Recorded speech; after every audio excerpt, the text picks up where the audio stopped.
And what were three biggest pieces of information you obtained from the survey? It was a confirmation of what we have heard and gut feeling, but the number one issue why they're not using Scottsbluff Airport is cost. And the cost issue really has a couple of components.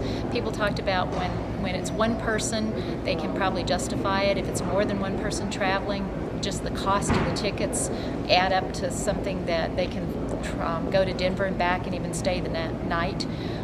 So the cost, and some people mentioned too that a round-trip ticket from here to Denver added on to a ticket, sometimes it's more than the Denver to wherever their destination tickets are. So cost overall, major factor. The second real factor though that was mentioned was the flight scheduling.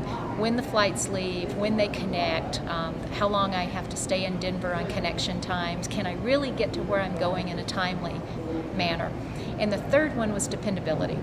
Cancellation of some of the Great Lakes flights, not being able to get where they need to be. And once a cancellation happens to you once or twice, you really start to wonder, do I want to do this or do I want to drive to the major airport knowing that at least I'll start from there if something happens to me. So those were really the three big issues.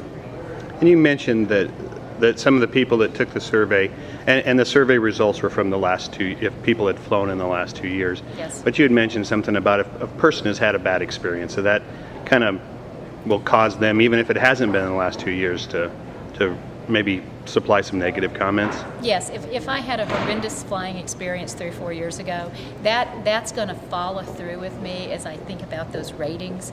And so yes, we tried to define the timeline to be fair, but if I've been canceled once or twice, that's really going to stay in my mind and I'm going to think twice about it. So it has a lasting effect.